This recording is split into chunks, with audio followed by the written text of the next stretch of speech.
How's everybody doing? My name is Anthony Brown Logan, and today we got to talk about kind of an older story. This story came out right around early December of 2017. We're now into the new year 2018. I've been holding on to this story for a while. I've just been kind of busy. I've been wanting to do it in kind of a slow news day, and I think today is that day. You see the picture on the screen before you of these very interesting looking women. White women. Their race is important because of the headline, which you can see a little bit. I'm going to go ahead and cut my camera for a moment so you can see exactly what it says. And it reads, if you're not watching this, these are your white allies on Facebook. This is some kind of group that steps in when you have racial issues. I guess it's supposed to be my advocate and my ally on Facebook when I get into battles. I doubt they're going to help me with my battles I fight on Facebook. And shout out to everybody that's on my Facebook page, and I'll link to that in the description box below. You see some of the battles I get into. I doubt that Zim, or all of them are really going to help me out, but we're going to go ahead and just get into the article and see what it says. Of course, the headline again says, these are your white allies on Facebook. And the subhead reads, when you're exhausted from debating race with strangers, they step in. Like I said, I doubt they're going to really help me in my situation, but I digress. Let's get to the article. This is from CNN, of course, the Clinton News Network, the Cancerous News Network, the Communist News Network. But that pretty much tells you what I need to know right there. But we're going to just go ahead and read it and see what's going on. Social media conversations on race typically take one of two routes. The first, and the one less traveled, leads to a thoughtful, fact-driven exchange of ideas. The second, more popular route leads to bitter back and forth filled with tired stereotypes or racially inflammatory barbs. Yeah, I get a lot of that. I get a lot of coon, Uncle Tom, sellout, this, that, and the third. That's what I get all the time. And usually when I get that, it's people that have low IQ and or people that are just not able to come up with a cogent argument or any kind of statement to refute what I'm actually saying. My arguments are usually rock solid. I'm pretty much undefeated in debates. If I'm going to get into a debate, I know the subject matter and I am totally relentless. I have zero fatigue. I'm not going to get tired in a debate, but let's move on. But now when discussion swerves in a second direction, there's a group of white allies prepared to do the rerouting. White Nonsense Roundup, that's the name of the group, is a social media watchdog group with about 100 white volunteers. Wow. Its goal to relieve people of color from the emotional labor of engaging with the person's racist or racially insensitive thoughts. Say a person of color makes a post about Black Lies, L-I-E-S. They spelled it L-I-V-E-S. I'm not quite sure why, but I digress.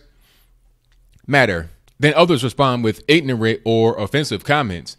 That person can tag a White Nonsense Roundup to snatch some edges. Okay, snatch some edges. Okay, like that's some black Twitter lingo. I'm not exactly sure what it means. If you know what that means, let me know in the comments below. But edges, that's like this space like around women's hair. It's like the edge of their hair. And I guess when you snatch edges, it's like hurting somebody. I really honestly don't know, but I know that it's something dealing with hair, maybe hurting somebody, snatching the wig off. But we're going to move on. Or better put, to educate people with context and fact-based views. Okay, you got some kind of thread over here. I'm not quite exactly sure what this is. I guess this is an example of their work. I'm going to dart my eyes in this direction because it's bigger over here on my second monitor. It says, when did our tolerance stop be tolerant? I guess that stop being tolerant.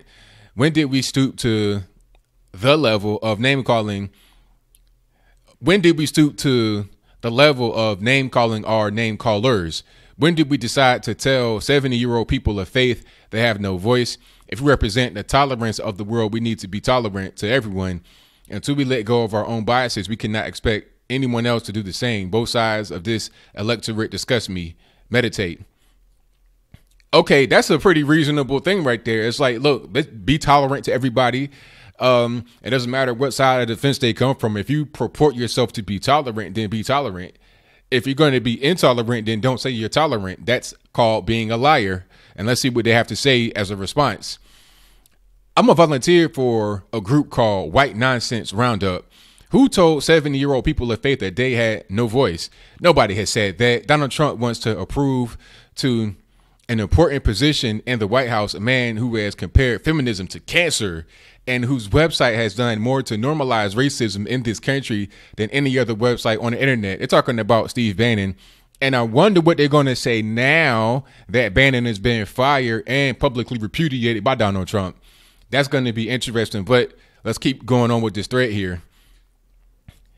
The Southern Poverty Law Center has received as many reports of hate crimes against African Americans, Muslim members of the LGBT community, and women since the election as it usually receives in 6 months. How is that both sides of this electorate being disgusting? But tolerant is tolerant. It doesn't matter. It doesn't matter what you think. It doesn't matter what your personal biases are. If you're tolerant, you're tolerant. So I already see where this is going. Like I said, I don't think that the white, quote unquote, I'm using air quotes, white nonsense roundup, I doubt they're going to be in my corner when I get into my battles and stuff like that on Facebook, but we're going to keep moving. Think of it like roadside assistance for social media debates you're tired of having. Quote, it's really unfair that we expect people of color to experience racism, but then also explain it to us, unquote, the group's co-founder, Terri Kempton, a book editor and college instructor, told CNN. So I guess it's too much for people of color, as you call it, colored people, basically what you want to say. It's too much for colored people just to walk and chew gum at the same time. It's too much for us to have a voice and to defend ourselves whenever we have any kind of issue that goes on. Look, me personally, I love debates, especially on Facebook, because I know that I'm right. It makes me feel good to get into a debate and really just stump somebody. I enjoy it. I feel like if you're not really built for that kind of, if you don't have that kind of mentality that I have to really enjoy debates, maybe you shouldn't get involved with debates. You don't have to, especially online. You can just simply close your browser, put your phone down, and do something else. You don't have to engage in that debate. If you're going to engage in debate, enjoy it, even if you lose, or just don't do it. You don't have to go snitch to White Nonsense Roundup to have a debate for you. I mean, come on. How paternalistic can you be? How it started.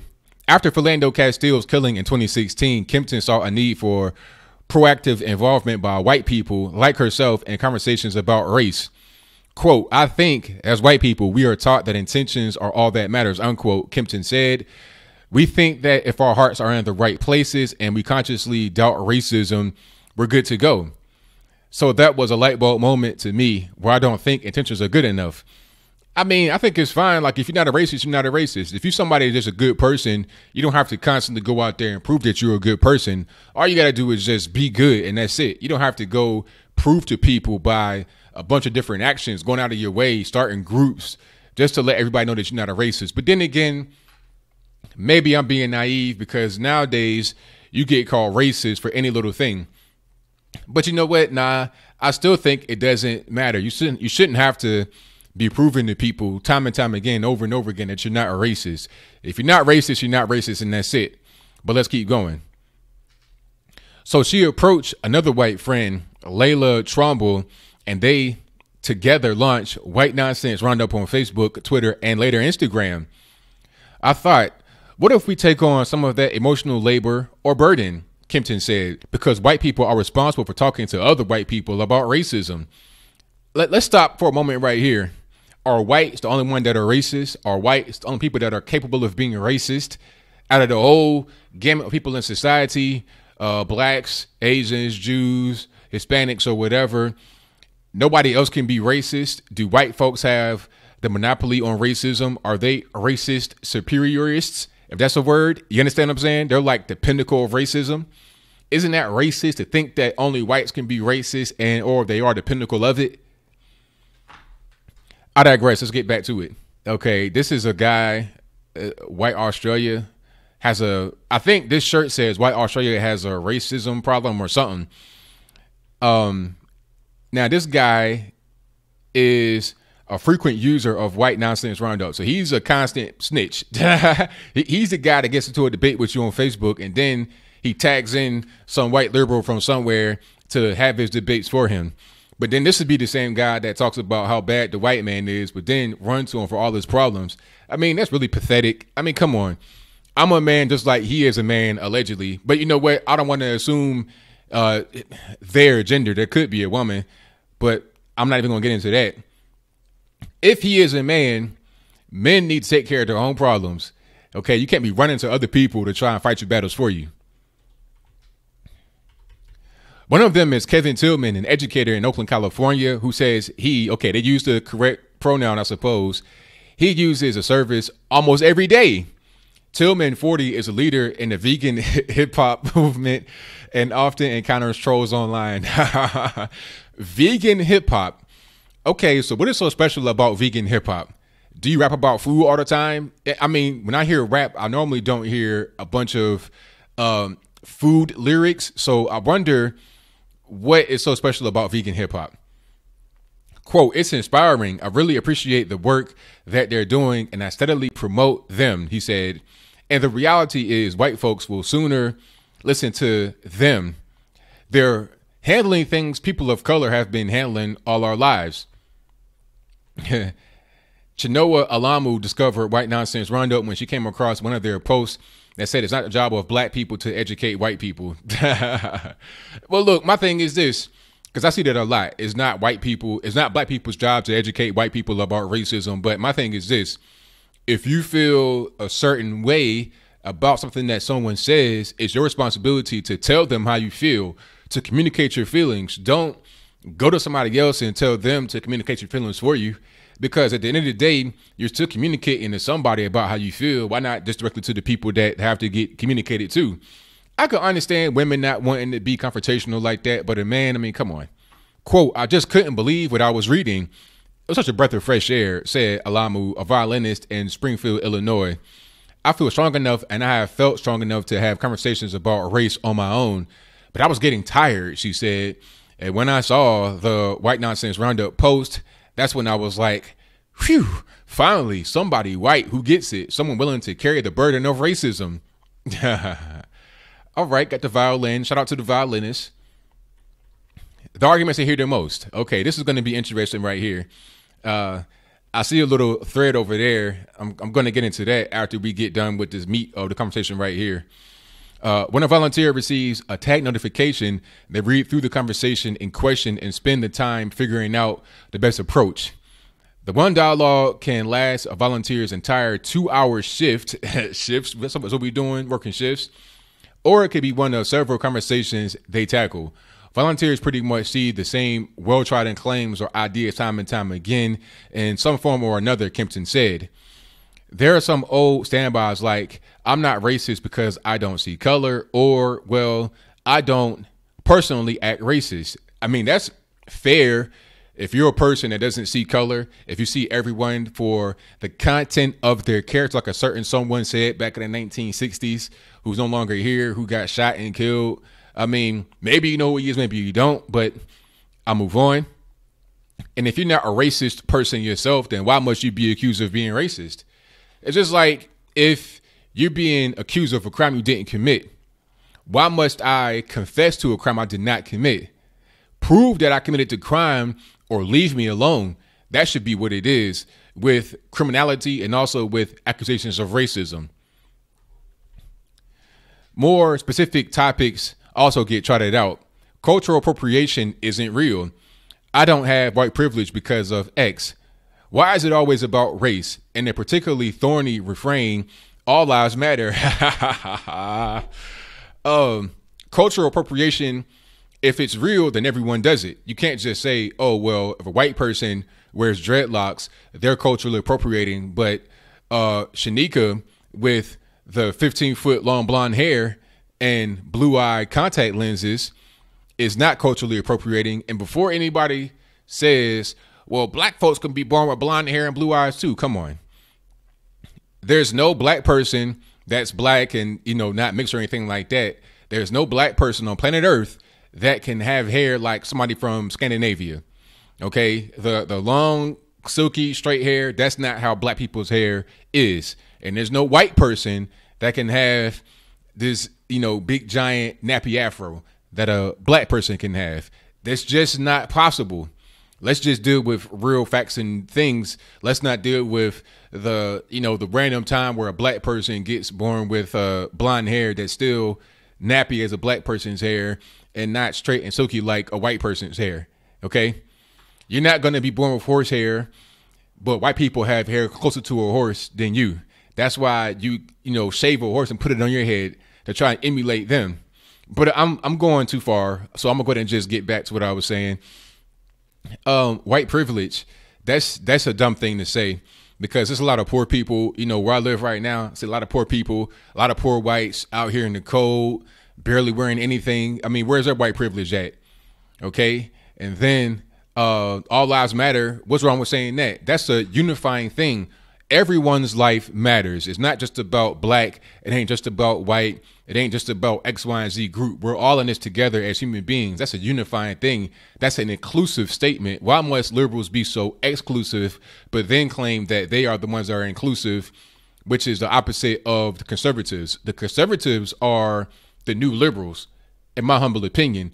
But let's keep going. Occasionally, volunteers receive private messages from other white people asking for guidance on a topic or resources to get educated on their own time. Sometimes those questions stump the volunteers and founders.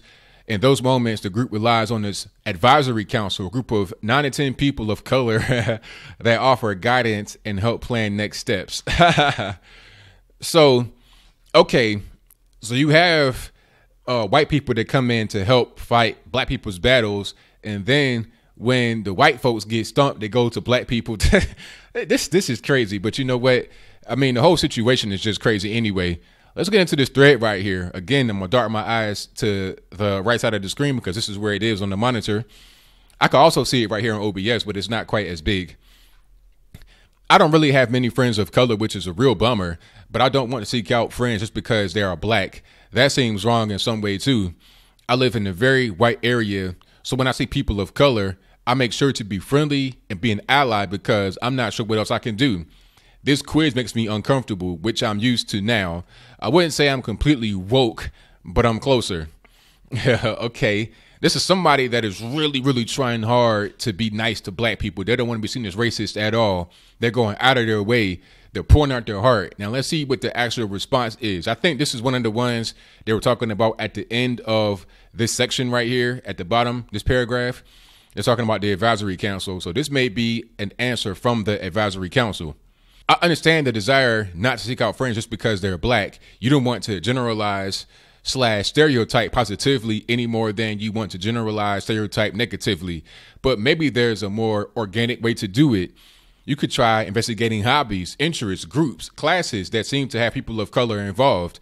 I don't know where you live or your circumstances are, but you could see whether there's an African American history class you could take, or a cultural festival you could go to, or a political group you can get involved in or find out more about. I think the solution is probably more about exploring areas where your interests might bring you in contact with P, lowercase, C, S, some of whom then might become friends. Does that make sense? Now, this person lives in a very white area. So where are you really going to go to see black people at that you wouldn't see normally?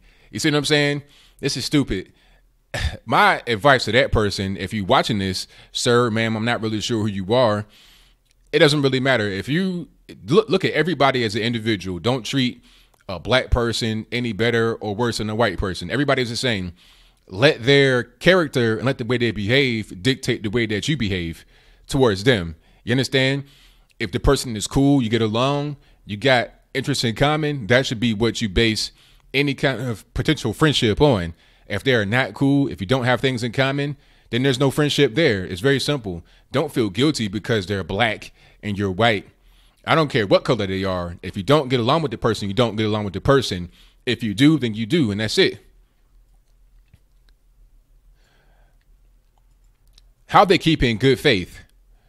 With so many eyes on them, White Nonsense Roundup only brings on white people who know their stuff. There are no training wheels. Before they are hired, each potential volunteer must provide personal information and respond to 4 problematic statements in a, quote, firm but compassionate fashion. And there's a link right there. And of course, I will put this article in the description box below so you're able to go to the link and see what it is.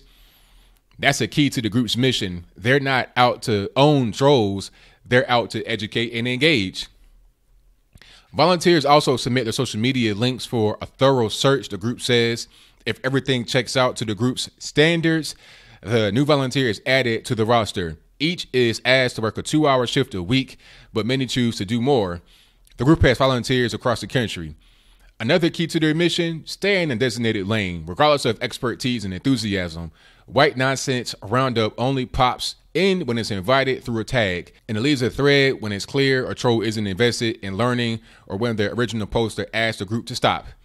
We're very aware of the tendency of white activists to center ourselves, so we're careful not to pretend we're white saviors. I mean, are you not white saviors? You're definitely white saviors. If you're not white saviors, you most certainly have a white savior complex. You are there to be called upon, on call, mind you. You're there on call to step in when a black person needs you to save them from some kind of argument, some kind of discussion or whatever on social media. You're most certainly a white savior. The group uses published resources, analogies, and other rhetorical and educational tools to support their arguments many times rather than tiff with their own take. Volunteers try to use learning materials already produced by people of color. And we're going to read these threads in a moment. Matter of fact, hold on. Before I get to the next part, let's read this thread right here on the left. For Pete's sake, the children want to dress up as a superhero or person they admire, if not a scary character. I think below a certain age, say 10, any discussion of racism or cultural appropriation will be lost on them. Let them have their fantasy fun and teach cultural sensitivity when they're old enough to understand. I agree with that 100%. If you got a little boy or girl who wants to be Moana or Elsa from Frozen or The Rock or Stone Cold or whoever, let them be that. These kids don't know nothing about this stupid stuff that these adults are talking about, cultural appropriation, racial sensitivity. They don't even, the race stuff is not even important to them at that age, especially if they've not been raised with race in the background. If they've not been told by their parents, you know, race realism and stuff like that, they're not going to know. It's just like trying to tell a child about transgenderism. They're not going to be able to understand that at a very young age. Allow them to have their innocence. Don't bombard them with adult ideas at a very young age. And here's their response. I can say with experience that although the conversation certainly looks different than ones I may have with 20-year-olds, you certainly can talk with very young children about race in a thoughtful and age-appropriate way, much like conversations about sexuality, oh my goodness, gender, religion, and anything else, and they can get it. I would encourage you to research anti-racist parenting, which encourages parents to start early. No. That is terrible advice. Whoever gave that advice is really off the mark. You don't teach children about very complex adult issues. Most adults don't even understand these issues, to be perfectly honest with you, and kids are not going to be able to get it. Don't ruin a child's innocence by giving them lessons about, you know, gender fluidity, race, and stuff like that. Just don't do it. Leave the kids alone. Leave the kids out of this. You won't see individual whites within White Nonsense Roundup either. Volunteers assume an anonymity under the group's social media handle. It's a precaution to protect the safety and privacy of volunteers and also to ensure the genuine nature of the work they do. The anonymity of volunteers removes any temptation for individuals to seek credit because it's not about that, Kempton said. There's no white person you need to thank or hand a cookie. It's just part of the service. And it's a service Kempton hopes curbs the exhausting, quote unquote, exhausting nature of educating white people from a person of color standpoint. At the very least, we want to be white people on the record standing up against racism. Their users are grateful. Some want to spread the conversation to offline world as well. They do a great job, said Alamu, the violinist from Illinois. I've even had people ask, can they come to my job? Okay, let's read this last thread here and see what's going on. The first comment says, literally all forms of culture have some elements of appropriation. I agree 100%. all of them. You're talking about Greeks with baklava and gyros. You're talking about even fried chicken. Do you know that fried chicken, just the act of frying a chicken, is a Scottish thing that they brought to the States with them? But the seasoning, that came from West Africa. So if you like that good old Popeye's chicken, you got to think ebony, ivory coming together, making it happen. The frying came from Europe. The seasoning came from West Africa. You put it together, you have a delicious treat. So that's cultural appropriation that benefits humanity. But we're going to keep going. I think people should look on it as a positive rather than a negative. Personally, in before someone posts, says privileged white guy. And then their response is, if all things were equal, it would be a compliment. The problem is all things are not equal. Appropriation is not the same as appreciation or cultural exchange. How is it not the same, like as cultural exchange? What's the difference? If I exchange something with you, then that's appropriation. I'm taking what you have, taking what I have. Even if I don't take what you have in return, it's still like exchange. It's still the same thing. It's critical that we listen to the voices of the people actually impacted instead of relying solely on our privileged perspectives. How am I impacted, quote unquote, by cultural appropriation? How was that going to impact me on my daily life? How is that just going to make me fall into pieces and not be able to function in my everyday world? I'm not really sure. We white folks can be fine with it because we weren't the ones harmed by it. Like I said, how am I harmed by cultural appropriation? I'm not really sure. That's going to wrap up the article right there. I'm going to put the picture right here on this guy. This is the guy that uses, this is the prime example of a guy, and I'm sorry to use your picture, boss, but I got to make a point with you. You were the kind of guy that I talk about a lot. You're the kind of guy I see a lot. The guy that's kind of racially ambiguous. He might be mixed. I'm not saying he's not black or whatever, but what I'm saying is that he may not feel all the way 100% black. Like, you look at me, there's no denying I'm black. You might think I'm African or something like that. This guy right here is like, is he Arab? Is he just, is he Italian? Is he black? What's going on? So you got the big beard and you got the dreadlocks flowing. Just to let everybody know, yeah, I'm black. Yeah, on your t-shirt, you're behind a graffiti background. You're in front of a graffiti background, pardon me. And you're going to let everybody know, hey, I'm blackity black. There's no denying it. So you really just want to go through all these lengths to express your blackness, but then rely on the white man for everything. You can't even engage in a debate online without crying to the white man. It's kind of pathetic, honestly. I don't even want to, show your picture no more. I just want to show these guys. Yeah, these guys right here, these are your white liberals that I really just don't like. I don't like people like this. These are the kind of people that really make humanity insufferable. Not just white people, but other people who have their kind of mentality that say people like me, people that look like me, need their help. I don't need any of their help. They can't help me with anything. I've been able to go just fine throughout my life without their help. I'm not going to need it. I'm a man. I can stand up for myself. And that's pretty much it. I think at the end of the day, as I close, we need more people of color, so to speak, to stand up for themselves. Don't rely on these white liberals to do everything for you. Don't rely on the white man. But at the same time, talk about how much you hate the white man. Be an independent person. Be an independent thinker and do things for yourself. So what do you think? Do you think that the white nonsense group or the white allies or whatever they are they a good group to have? Should this be the people that you run to when you have a debate? And if you think that, then please explain to me why. Or do you think that I'm correct with my assertion that you should be able to stand up for yourself, fight your own battles? If you have some kind of issue with somebody, be able to go to that person and speak your mind and do it freely.